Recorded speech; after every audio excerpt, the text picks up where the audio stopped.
Welcome back to New Amsterdam Radio, the podcast for creatives. It is I, the mayor, Flobo Boyce, in the mayor's office, hang with people who are doing the dang thing. And you know what? I don't know, we have over 200 episodes of the podcast, and everyone's always like, Flobito, you're so logical. Show me some of your spirit. Well, how about we do that right here today? Please welcome my guest, Kelle Sparta, to the show. Kelle, how's it going? It's going good. How are you? Fantastic. You know, it's kind of cool that we're rolling into 2024. Are we out of the pandemic, in the pandemic? Who knows? But I'm living. Yeah, I was going to say, I have no idea. Nobody tells me anything. No idea. Exactly. It's kind of like what's going on. But no, I'm doing fantastic. I also have been a huge fan, a recent fan of your work. So it's kind of cool to see you are doing fantastic from Release a Distance, right? I didn't hear the last two words of that. It's kind of you're doing fantastic, at least from my vantage point. At least from it's awesome. I mean, things are taking off in really lovely ways. You know, I'm about to be that overnight sensation that took 20 years to get there, so that'll be fun, right? Yeah.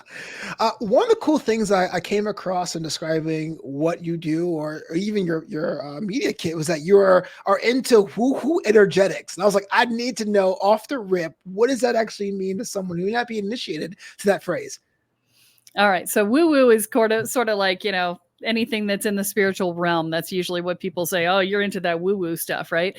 It's like, I'm grounded woo. Okay. So I take the woo-woo world and I bring it into practical application in the real world. So I work with people who are having spiritual awakenings and who are suddenly realizing that, oh, I'm seeing ghosts, or I'm having prophetic dreams, or I suddenly can hear my guides talking to me. I hope it's my guides and that I'm not going crazy.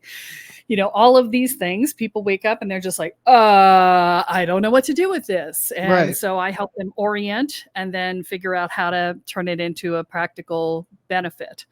Most of my people are empaths, so they feel what other people feel. They get run over by other people's strong emotions, and they have terrible boundaries, and they have a hard time setting shields. So like they'll do research on the internet. All my people go straight into this like absolute, I have to learn how to orient to my life, right? Yeah. Because I don't know what this world is, and I'm desperately scared that I'm going to get screwed up by it. So let me go figure it all out. And so they go into this massive downloading of information into their brains. They've got like a pile of books on the edge of their bed that's all of them are half read, you know.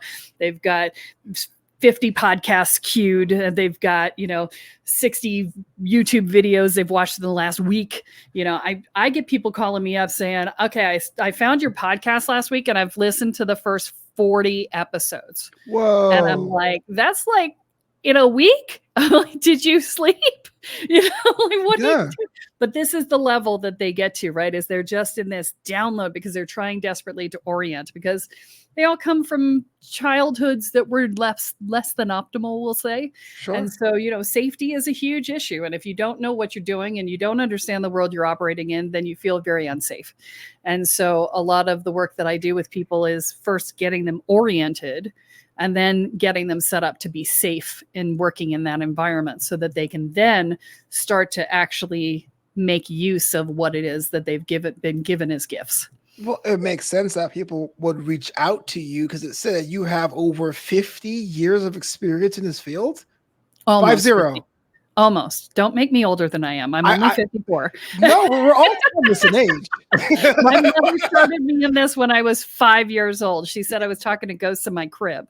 Yeah. So I've been doing this as long as I can remember. I actually have high school yearbook signatures that read like client testimonials. It's terrifying. I gotta ask though, there has to be like, I guess not has to be, but I assume there would be a situation where it's like a CW drama where you have all these powers, but you're like, no, I must learn math. I don't know that it was like that, but but I do remember. So I came up in this. I was doing self-hypnosis by the time I was 10. I was reading tarot cards by the time I was 12. My mother had me in psychic development classes. I was raised on Seth and Ram Dass and Abraham Hicks and J.C. Knight and all the big names of the year of the era. And then I got married at 21 and stupid. And my husband at the time was an atheist. And so I kind of stepped away from it for, 6-7 years. And then I came back in and I had a new awakening and had this whole thing where I started to see things and I started to prove to myself that I was psychic, which was oh so entertaining. So I started going to this spiritualist church, and I would sit in the church, and they had mediumship from the pulpit in the spiritualist church. And so every time the medium would be up there giving messages, I'd be like, oh yeah, and this and this and this and this in my head, right? And so I'd catch the person at the coffee klatch after church and be like, and this and this and this and this. And they're like, oh, well, that's useful. Thank you. Well, a friend of mine and I had been going out for food, and I had described to him his childhood house and all this other stuff. But in my head, I was still going, I'm probably just playing the odds, right? In my head, I was going, I didn't quite believe myself. And even though other people were believing me. And then one day he asked me to sit in for a class. And the class was, he's like, anything. He's like, can you do a class for 2 hours for me today? Because the person who was supposed to do it just bagged. And I was like, sure. I'm learning shiatsu. I can teach that.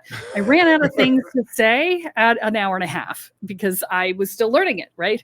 So at like an hour and a half in, I had nothing left to say. And he said, well, why don't you just do readings for everybody? And I was like, I don't do that.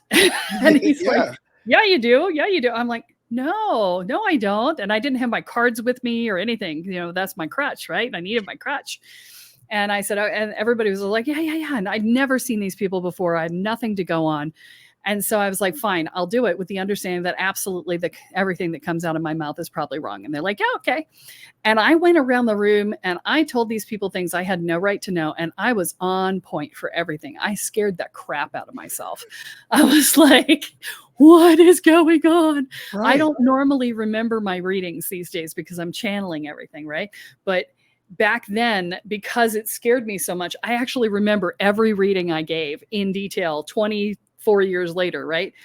And, I mean, just ridiculous things that I knew. And with such detail that you couldn't question that it was psychic, right? Right. I mean, I was telling people how old their kids were. I was telling them where they were going on vacation. I was telling them what was going on in their lives, what they did for living, all the things, right?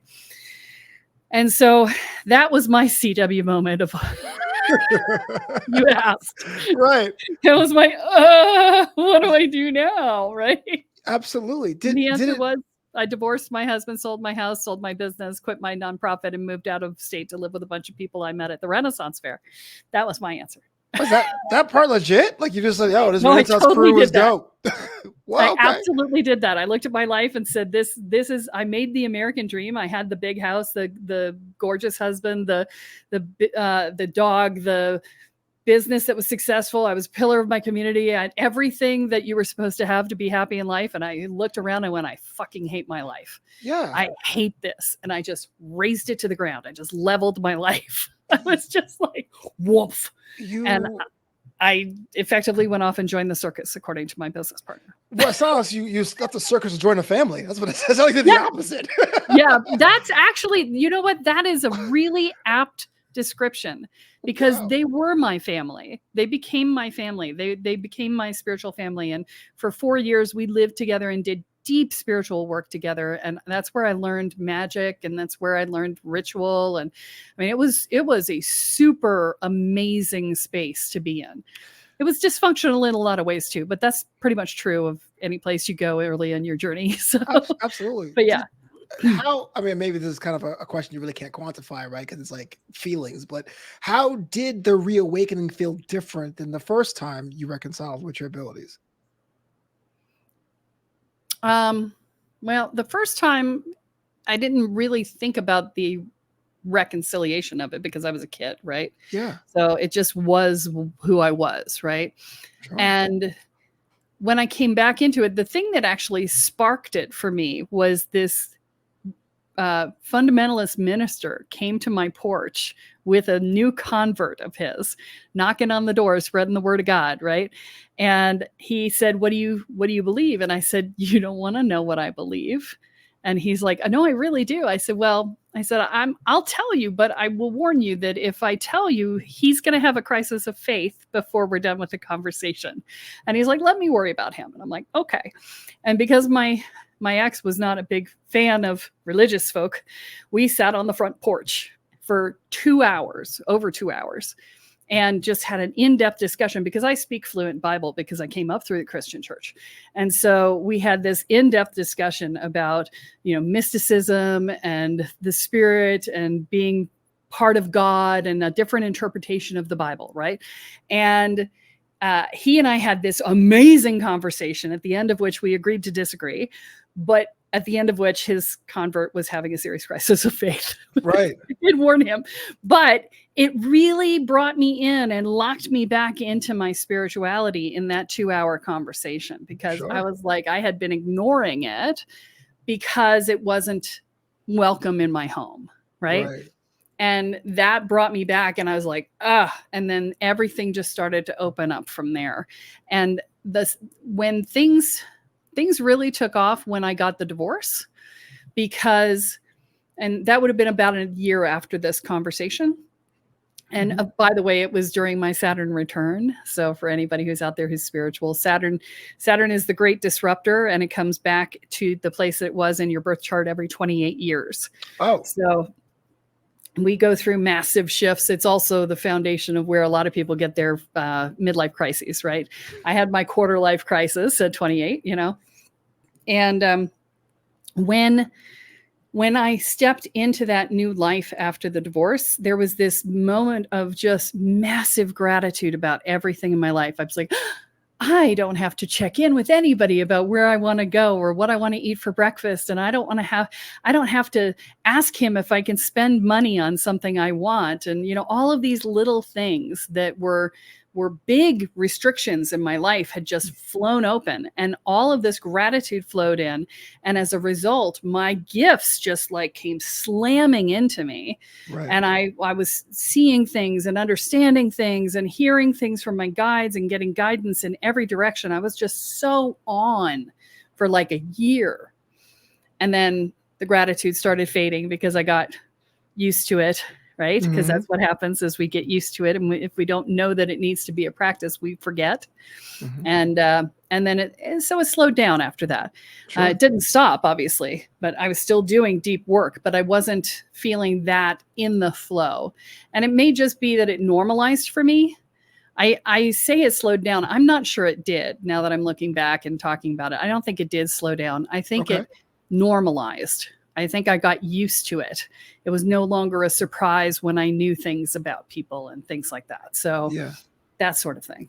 Well, that's thanks so much for sharing that. I think a lot of creatives and entrepreneurs have a similar moment where they're in an environment where their gifts somehow either knock them over the head or they stumble out in the dark and they go, you know what? I need to make a jump here in my personal life or professional life to make that a possibility. So I thank you for that. A lot of times we think about what we can and can't do. Oh man, what is it crazy? Can we share this with others? Can we have it? Why did you decide to share your gift with others as opposed to being it's a cool party trick I can do for funsies? I didn't really feel like I had an option, to be honest. So I had been a real estate agent when I was married, and I sort of snuck out of the spiritual closet one client at a time, right? So, I had one client that I sort of made a comment about, the energy in this house is not so great. And they were like, oh, what do you think about the energy? La, la, la, la, la, la. I was like, okay, let me tell you. This house has the energy of somebody who died. There's somebody who died in this house. We should not buy this house. This house is on a bad ley line. Let's not be here. And they were like, okay, let's pick something else. And, it happened one client at a time as I went through. And the more people I talked to about it, I didn't have a single clunk. I didn't have a single time where I was like, oh, well, the energy, or, oh, well, it feels, right? Not once did they look at me and go, what are you talking about? You're nuts. Or, you're going to hell, right? And so all of that really inspired me to allow myself to be a little more out of the spiritual closet, because, this was the mid to late 90s. So, the spiritual world was still somewhat, you were looked down on if you were part of it, right? Play up for laughs, I guess, right? It's like a Friends Network, Miss Cleo, right? Yeah, it was a Miss Cleo time, right? That's exactly right. And so there was a lot of people going, that's just a scam, or, it's a novelty, or, whatever, there was nobody taking it very seriously. Right. And which was better than 20 years before that when I started studying, where, if you were woo-woo, you were insane, right? Mm-hmm. You were a crackpot to be ignored, right? And so in a lot of ways, I think it's great that the world has changed and that people have opened up to the power of their own intuition and to the acceptance of the fact that they may have guides or angels or whatever. But the downside is that the marketing guys, the marketing bros, have gotten their hands on spirituality and really are fucking it up hard, because they're taking aphorisms that they do not understand and marketing them like mad, because they're great at marketing, and most spiritual people suck at marketing. And they're dominating the marketplace and passing out stuff that is misinformation at best and really messed up at worst. And Do you have an example just for us, my context? I'm trying to see what does a marketing bro do, or what are they behind? So, or they're just, shamming, right? So like Jay Shetty just got exposed, right? Mm. He was a spiritual guru to the stars and did all kinds of stuff. And he lied about his resume in a big way. Mm. And so, I didn't follow him, so I don't know what his stuff was about. And I can't say whether or not it was valid because I don't follow him. But it's an example of somebody who was just using the marketing. He was like, oh, I spent a couple of years as a monk, I think they said. And that wasn't true.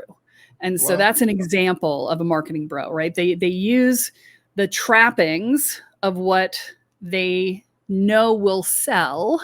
Mm-hmm. And then they use that, whether it's true or not, to sell their programs to people because they know people will buy them. Right. So, In your personal, and we'll get to your business quite a second. I think it's very fascinating. But what has been, when it comes to people that need more information before they make a decision, what's been the division between those who don't believe, quote unquote, or those that had believed in a previous system that let them down? Like, how much will you come across your clients or potential clients has that happened? So are you talking about like religious trauma and stuff? Like, let's say you're in your spirit coaching business, then maybe someone goes, bah humbug, that's a bunch of hooey, versus being someone like, oh, you know what? 5 years ago, I paid this person that I thought was a coach, but it really wasn't. I'm shell shocked from trying it again. So I don't typically get either of those. Okay. The people who think I'm a bunch of hooey don't talk to me, so which is fine. They're entitled to their opinion. That's fine. The people I tend to get more often are the people who went to therapy, and therapy worked for a little bit, but then it stopped working, and they felt like their therapist was trying to tell them where to go, but they could not ever get it, and the therapist is trained to not tell you the answer. They're trained to lead you to the answer. And my people just got tired of being frustrated that they couldn't figure out where the therapist was trying to lead them, and they wanted somebody to just give them the damn answer. Right. So, I start with, here's the damn answer for all the things you didn't get in therapy. And then let's contextualize that for you and put it in concert with the spiritual work as well. Okay. So definitely when people do come to you, there are some, we've tried something we're looking for. Can I say next level? Is that something that's okay? Yeah, okay. Absolutely. Yeah, I'm actually running a retreat right now that's actually subtitled "A Not for Beginners Retreat." Right? Yeah. So yeah, because I do everything from very beginner work all the way up to super advanced level work. Because talk to me about that, because I've never heard a not beginner level retreat. What is that like? Super intense? Is it physical therapy, physical training that you guys? No. It's so when you get to a certain stage in your spiritual work, there is a point that you reach where it is no longer about gathering information about the world and about the spiritual world and things like that. It is about going deeper in your work on yourself and about being able to deepen your experience of how you interact with spirit, right? Okay. And so the Not for Beginners retreat is, you've already got all the basic skills. You know how to control your energy field. You know how to protect it. You know how to protect your space. You know how to protect yourself. You know how to do energy clearing on yourself. You know how to do basic manifestation. You know all the basics, right? You've got it down. You've done a lot of your personal growth work.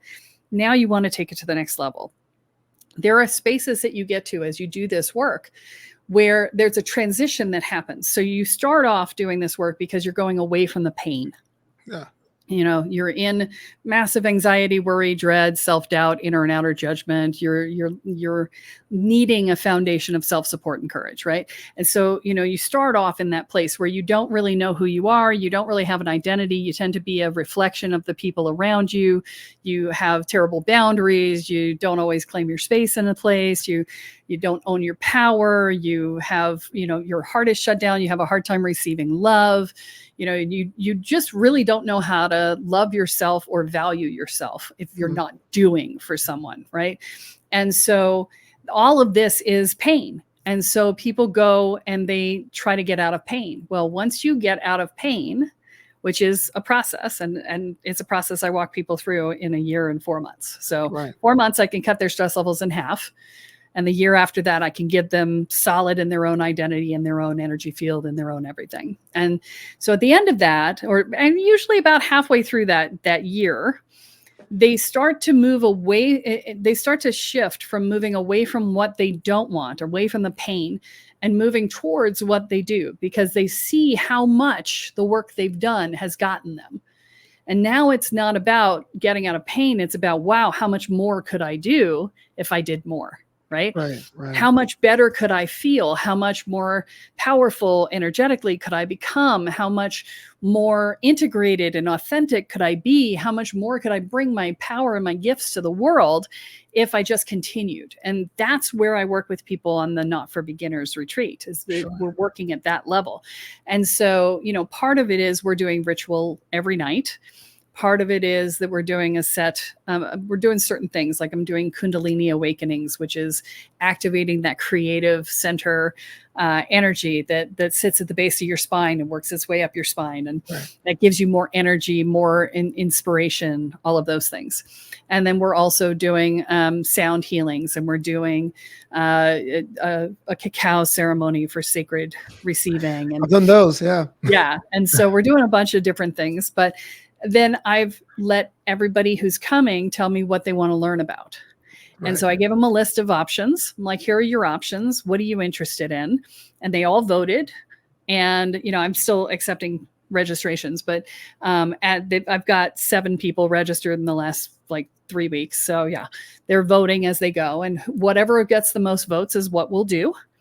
And if somebody really wanted something that they didn't get because it didn't get voted on, I've got a lot of empty space in the schedule so that I can just sit and have private conversations with people if that's what they need, because it's a Not for Beginners retreat. It's a small retreat, max 20 people, right?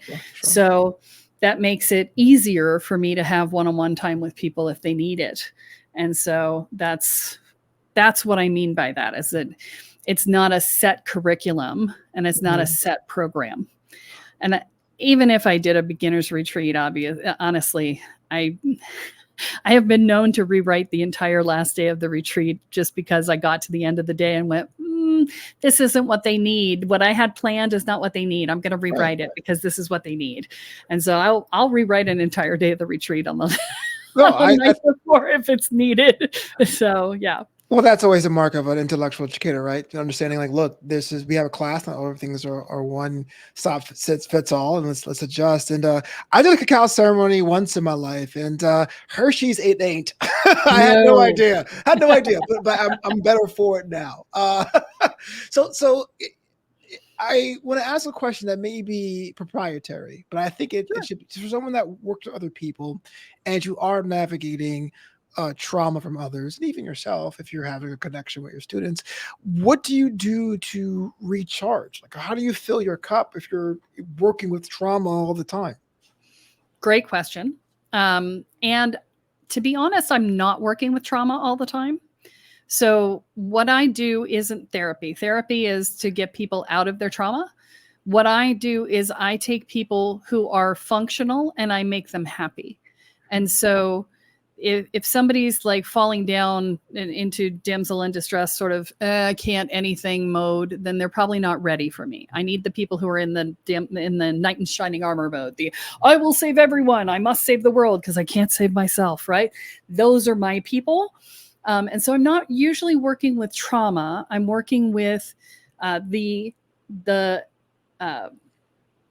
the remnants of trauma, right? So it's the habits that came out of trauma. We create this tapestry of coping mechanisms, right? And those coping mechanisms are stuck together. And so what I do is I unravel the tapestry rather than trying to pull on a single thread like you do if you go to individual classes, right? Right. And that's the reason why it's so effective, is that I'm doing a lot of different pieces all at once. But honestly, I'm doing that through the coursework I've created, and then I help in the coaching. And so they do the coursework on their own, and then they turn in their assignments and ask questions and things like that. But that work is being done in their container, and then they'll ask me questions. They'll be like, "Oh, I have this experience or I have that experience," and yeah, some of the trauma comes up, but so I'm gonna ask you. You're an empath, right? People tell me that. Yeah. I was going to say that question could not have come from anybody but an empath. Oh. So the thing that happens is, as an empath, because I'm an empath too, is that we have a tendency to mix our energies with the people around us. That's what makes us an empath. Mm-hmm. And I have learned how not to do that. I can still read somebody's energy, but I just send out a little tendril of energy. I just like touch into your energy field and I can feel what you're feeling. And I'm like, okay, and now I'm done, right? I don't have to feel it ongoing. Right. I'm not needing to monitor. It's actually the empath skill is it's an active monitoring system to keep you safe, right? Right.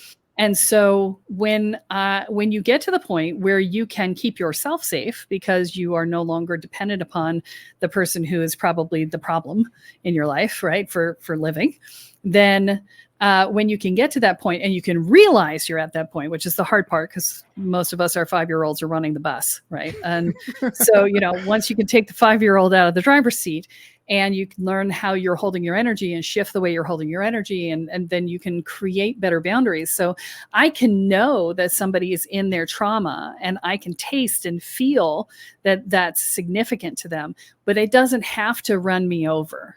Right? I can just be with it. I no longer feel like I have to fix it because we as empaths feel like we have to fix it because it's hurting us. Right? When you don't have it hurt you, then it can be the other person's issue, and you can be support and you can be help and you can be guide without it being your problem. Right? And that actually makes you a healthier healer because now your motivation is purely for their benefit, not to make them better so you feel better, right? Yes, I get it. I understand. Is it like a skill that you learn, level up, or is it kind of like a muscle you have to keep training to keep that barrier? Little of both. Okay. Yeah, great question. So I actually have a download on my website called Boundaries for Empaths because I think every empath on the planet should have this as a freebie because I think we all need it desperately. So if you go to my website, click on the blog button on the right-hand side, it will say Boundaries for Empaths. Just click on that. It's a free course. You can get it, right? Yeah. And you should absolutely try it because especially since you said you're a DJ, you go into group environments, this would be super helpful. Okay. Yeah. Especially if you've got people who are jacked on different drugs and whatnot, it'd be super helpful. Right. But so first off, it's a skill. You learn how to do it, but then you have to practice it to keep it in place until it becomes default. Okay. We learn as children to spread our energy field out to the room or the building or some people, the world. And that's how we monitor everything, right?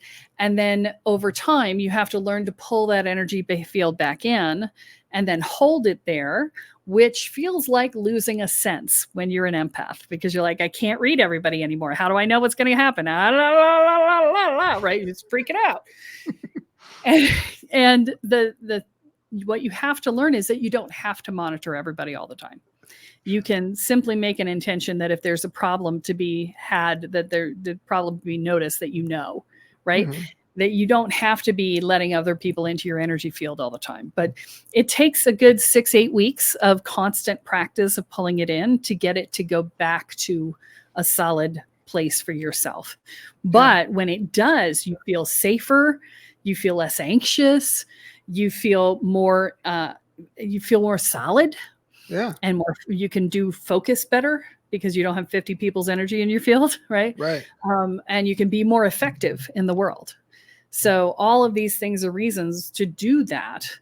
And so, is it worth the effort of looking at it 6-8 times a day for 6 weeks or 8 weeks? Yeah. In the long run, absolutely. I remember the day that I realized that someone had entered the room behind me and I didn't notice. Oh. Right? Yeah, Because the hypervigilance had gone. right. And hypervigilance is a trauma response. Okay. Right? So being able to drop the trauma response is it's proof of healing. Right? So, and that's because I was doing this process. It's like a bunny, right? Just always looking around, making sure, right. Nibbling those carrots, everything's all fine. That's a great way to look at this because bunnies are prey, and prey are victims. Wow. And when you're standing in that energy, you're being in a victim energy. And when you're in a victim energy, that's what you will attract to you is more victim energy. More, you will attract to you people who will victimize you because you're already standing in that energy. You're expecting something to go wrong. And therefore, you will draw that to you. What you focus on expands. What you resonate with, you will draw to you. Wow. Right? And so these are core level assumptions we make in our lives that we don't think about. But they're the things that create our reality, right? Yeah. Yeah. Well, I mean, just because you describe my life doesn't. No, I'm just kidding. I tell you, it's a good point, and that's something that. Don't make me spit take my water. I love about myself just there. No, I get it. I totally understand. Before you went live, you had mentioned that you are in the process of updating your book, and I want to ask more about that. What we decided to make it fresher for new audiences. Tell me more about it. Yeah, so my book, mostly all I did was update my links and because I've changed my program titles and stuff. But the book title was way too long, but it was called The Overachiever's Guide to Nailing Your Spiritual Growth in Record Time, a book that needs a shorter title, right? And so I'm just changing it to The Overachiever's Guide to Spiritual Awakening. But the book itself is it's a 30,000 foot overview because the biggest challenge is that there is no curriculum in the spiritual world. There's no published curriculum that people say, okay, well, you do this and then you do that and then you do that and then you'll get there, right? Everywhere you go, they have their own path that they teach and that uses different words from all the other paths that they teach. And you're just like, how do I know what's going on? And some, the paths are very narrow in a lot of cases. And so what the book was designed to do was to write the curriculum for spiritual evolution, right? Yeah. For spiritual awakening. And so I cover things like what are the common wounds. I did 3,000 energy reviews for people who were on a spiritual path. And I spent 30,000 hours because each one's like an hour. And so I spent like 30,000 hours over the course of 5 years doing all of these reviews. And I found that there were 38 common wounds that people had. And so I wrote an entire chapter on all those different wounds and what the source of them is and what they are about and how they relate to other things. And so that's laid out. And then I did one on spiritual traps and one on what to expect as you walk through the journey and what the stages of evolution are and what the transition points are for getting from one stage to the next. And so I tried to, my goal with the book was to make it for all my people are like knowledge seekers. They just suck in knowledge. They want as much knowledge as they possibly can have. And what this book does is it provides the framework for you to understand how spiritual evolution works and then use that for your own purposes to do your own work, right?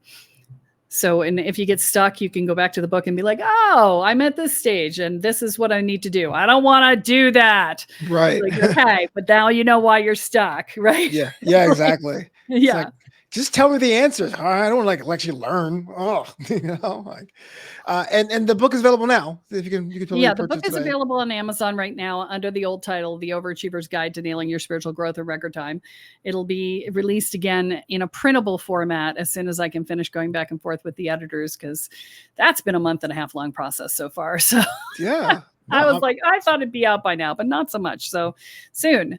Hopefully by the end of April. It definitely seems like a cool resource. I think, and I'm being completely honest with myself because this show is all about being honest. I kind of shut out the line. You know what I mean? Like I'm seeing someone who's more into that. Like I think I escorted her to a Abraham Hicks show. You know, I get what a show experience. I'm not sure what they call it. It was no pyrotechnics. You know what I mean? It wasn't. It wasn't like a parade or anything. But then Esther would not mind. Nor would Abraham. Right. Abraham would definitely call it a show. I've been listening to him since I was 10. He would definitely call it a show. Yeah, I guess you can get your money's worth. But I'm also like, not to be a stereotypical about it, but I'm a guy from Brooklyn. You know what I mean? Like we don't really like. Totally. We'll say things that there's like a Rosetta Stone translation. Like, I went in there and the vibe was off, but we don't really talk about spiritual empathy in that way. So it's kind of cool to hear it from your perspective. Yeah, well, and this is why I have my podcast, is so that people can listen to me when they're in that state and be like, well, I'm not going to admit I'm listening to this, but fuck it, we'll listen to this. And this girl cusses, she might know something, right? So, what's the name of the podcast? Let me know. So let the viewers know. It's called Spirit Sherpa. So there's going to be a new podcast coming out soon called Spirit Guides, but this one is up and running, and it's been running for 6 years. So there are 360 episodes or something. So we've done it weekly. Yeah, we've done it weekly for 6 years. So 84% of all podcasts ends at episode 8. So congratulations. I appreciate that. The secret to that is having a good co-host. So because then you got somebody you have to show up for, right? Are you going to show this week? Oh, okay. Yeah, I've got to be there. I'll be there. Fine. A new Amsterdam rated, we kind of ask all our guests these kind of lightning round type questions. You down to play? I'm down. Yeah. Do you consider yourself self-made? Why or why not? Yes and no.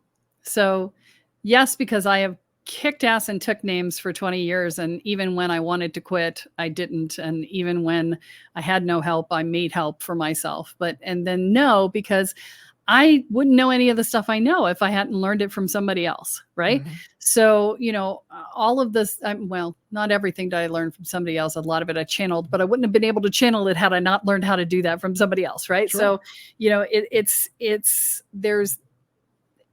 nobody can do anything by themselves. Right.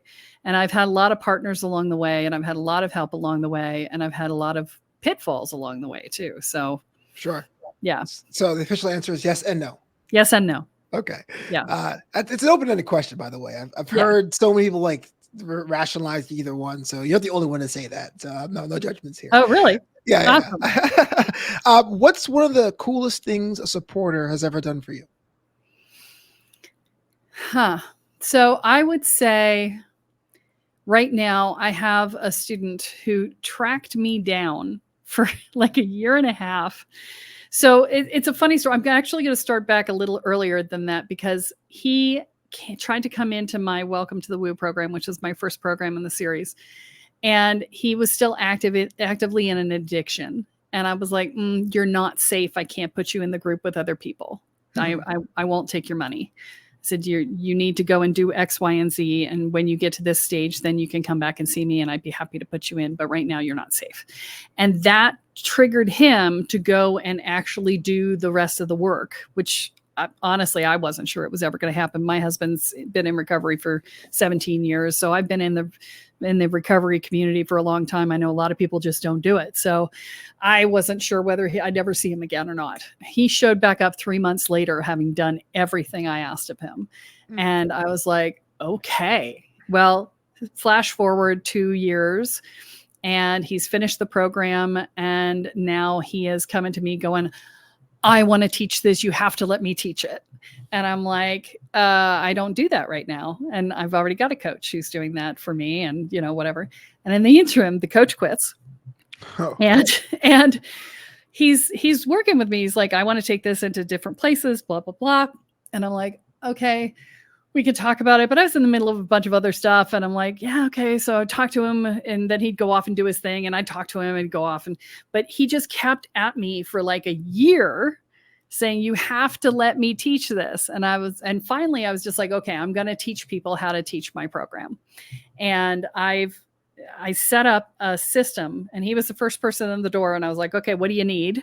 And he's like, I need this. And I'm like, okay. And so I would put together, I mined my hard drive because I've been doing this for 25 years. And I'm like, okay, I got a ton of stuff on my hard drive, and I put it all together into a format and got it all written up and got it going, and turned it into a spiritual coach certification program. And I partner with the coaches and the whole 9 yards. But he was the driving force to make that happen. And that actually became, I've had this vision. So in 1999, I had a spiritual store, and I was writing a business plan to get a loan for the spiritual store. And I was asking for $20,000. And the guy who was helping us write the business plan asked me, if you had $400,000 today, what would you do with it? And I said, I would start a spiritual university. Mm-hmm. And that was the birth of the idea, right? And I tried to do it in 2013, and the world just wasn't ready for it. I wasn't ready for it. I wasn't ready to be that visible yet. And then this spiritual coach certification program came up, and I'm seeing it evolve into the vision that I had, which is, kind of like Hogwarts. But, right. Honestly, it's more like Camertage if you're a Marvel comics person from Doctor Strange, right? Mm-hmm. The mystery school from Doctor Strange is really more accurate than Hogwarts. But the people who are coming into this spiritual coach certification program know that that's what I'm building. And they're all coming in with their own unique experiences and their own unique skills. And so they're learning how to teach my programs, because they're sort of the foundation that you need to understand before you can do the more advanced level work. Right. And then they're going to be bringing forth their own work into the world and putting it underneath the Spirit Guides Mystery School brand. And so I'm super excited. And so he created the pathway for the vision to come true. And he's now the co-host of my podcast too. So it's crazy because it's almost intentional and inadvertent at the same time. Right. Exactly. Right. That's pretty surreal. This is how it works when you let the universe help you. Yeah. Right? Do you collect something? And if so, what do you collect? Friends. That's cool. Yeah. I don't have things. We moved to Panama 2 years ago, and we actually got rid of everything we owned except for six suitcases and the dog. So, even before that, I wasn't really a collector, except maybe in original artwork. I like original artwork from unknown artists, just the people I like, and I like to support them. So, which we sadly have not done since we got here, because I haven't seen a single piece of artwork that I've liked since I've arrived. But, we're hoping to go to Panama City here and sometime in the future, and hopefully we can find something there. But, I curate friends. Yeah. And I do curate them. And it's so funny because I'll get a group of friends together for a party, and they're all from different circles, because I am like the queen of networking. Like, I am the super connector, right? I walked in when we moved to Richmond, Virginia. When we first got there, I was doing 3 networking events a week. Wow. Because I just needed to know people, right? I was and I was doing spiritual events in the evenings and the weekends. And so I was always out. That's just who I am. I like to go stitch into a new community. My mother was military. My ex-husband was military. I learned if you don't do it fast and you don't make friends fast, you don't have time to have them before you move again, right? So making new friends is my superpower. And so, but I bring them all together, and they all look at me and they're like, there isn't a person in this room I don't want to be friends with for the rest of my life. And I'm like, yeah, that's because nobody gets an invitation unless they're that person. Right. Because I meet so many people that I can curate it that way. Oh yeah. And so I collect people. I collect friends. And lastly, the most difficult question that we ask everyone, what's your favorite junk food? Tell me. Oh, my favorite junk food. Oh, yeah, that's a tough one. Probably Skittles right now. Although I just pulled a crown out with it, so I'm probably not going to eat them as much. I will tell you that I've recently started. There was a recipe I found on TikTok that is a high protein cookie dough. Oh. And I love cookie dough. And so the recipe, for those who want it, is a 1/4 cup of Greek yogurt, a tablespoon of almond flour, a tablespoon of honey, 2 tablespoons of peanut butter, a scoop of vanilla protein powder or peanut butter protein powder if you want it to be peanut butter flavored. And then I like the Hershey's mini chips that are semi-sweet. Yeah. If you want to bake it, you have to add a teaspoon of baking soda. But I don't bake it, so I don't add that.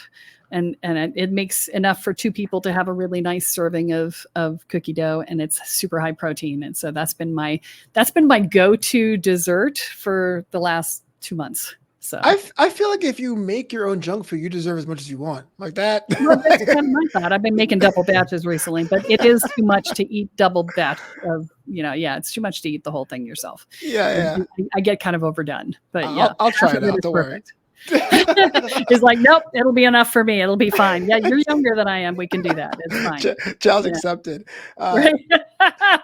You'll have to let me know. Right. Kelly, it's been a lot of fun having you on the show, and I appreciate your perspective, and I appreciate you being patient with my level 1 questions. If someone wants to interact with you or book you for something, how'd they go about doing that? KelleSparta.com is my website, and you can get to pretty much everything I have from there. If you're interested in the spiritual coach certification program, that's at spiritualcoachcertification.us. And then, of course, my podcast at spiritsherpapodcast.com or Spirit Sherpa on any podcast player. Yeah. And the book as well. The book is available now on Amazon. And the book is available on Amazon. Yeah. I mean, I'm everywhere. You Google my name, you will not miss it. Just make sure you spell Kelle right. It's Kelle. Yeah. And then you'll be fine. I'll be honest with you. It took me 15 years to make page 1 on Google, but when I did, I put it everywhere. I gloated to everyone you wanted to hear. Take that, Flobots. I made it. This is the new episode of the podcast for creatives. Thanks for being on the show.